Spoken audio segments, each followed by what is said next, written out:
And as far as air travel is concerned, it seems the situation is status quo. We're learning that 32 airports that we reported earlier as well, Maria, as per the NOTAM, continue to remain temporarily closed. But operations in Delhi airport are continuing to be normal. Our colleague Tanushka joins us with more details. Tanushka, take us to the latest. As far as Delhi airport is concerned, things seem to be continuing and operations are continuing. But the 32 airports that were shut earlier continue to remain shut. Aarti, not just Delhi airport, but even Mumbai airport, Chennai airport, Pune airport, most of the airports that are not temporarily shut, other than these 32 airports that have been temporarily closed as per the notum that has been issued by the Civil Aviation Ministry. The other airports, the major airports, continue to remain, operate normally. Delhi airport is regularly putting up updates with respect to operations continuing to be normal. Same with Mumbai airport as well. We do know of these 32 airports that have been temporarily closed for civil flight operations, we must note and mention. And these airports include that of course, Srinagar, Amritsar, Jammu, Adhampur, Ambala, Awantipur, Bathinda, Bhuj, Jodhpur, Bikaner, Chandigarh, Halwara, Hindon. Then there's also Jaisalmer, of course, very affected areas at this point, or rather high sensitive zones. Kandla, Kangra, Keshod, Kishangarh, Kullu, Manali, Leh. So all of these airports at this point, to name a few of the 32 main airports, have been temporarily closed until the 15th of May.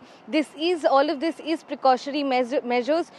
We're also hearing from the airlines as well. Indigo Airlines who said that, passengers who were to fly in and out of these airports that are temporarily shut have now the option of doing so from another nearby airport without any additional costs or charges.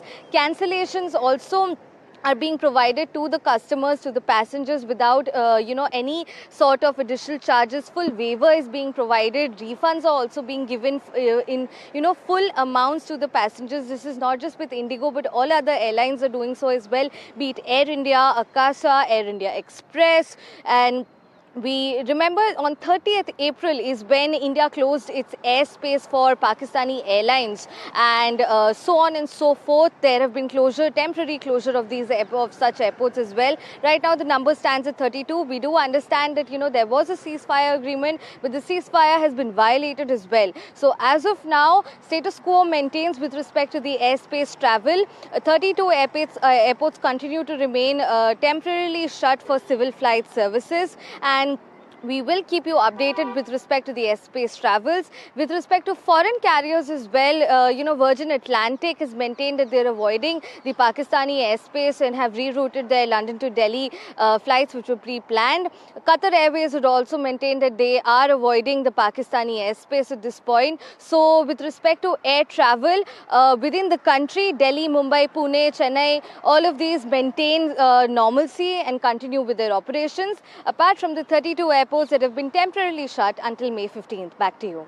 All right, Tanushka, you look bright on this bright sunny morning, so good morning to you. My question would be with regards to, will there be some kind of rethink now that the ceasefire has been agreed upon? Of course, there were certain breach of that understanding, but we are looking at 11th today. And you're reporting at the moment that the Civil Aviation Ministry is of the opinion that this closure should continue till 14th? Precisely, yes. There is, they are maintaining that this temporary closure of these airports is to remain until 15th. Even the airlines themselves are maintaining such precautionary measures. When the ceasefire agreement was, reached upon, the airlines also took to their own updates, and they let us know that they will be, however, continuing with this sort of precautionary aspect with respect to their flights and cancellations from especially sensitive zones such as like to and fro travel from Jammu, Srinagar, especially these areas, Amritsar, Chandigarh. We do understand that, the cancellations also at Delhi airport has also come down. As of yesterday, there were no international departure or arrival cancellation of flights. However, with domestic arrival and departure, both cancellations stand at 30 each. That's not a very huge number at this point, considering in the past couple of days we've had bigger numbers coming in with respect to flight cancellations. So as of now, yes, 32 airports will continue to remain temporarily shut for civil flight services until May 15th. Of course, for further updates, I'll be right here updating you.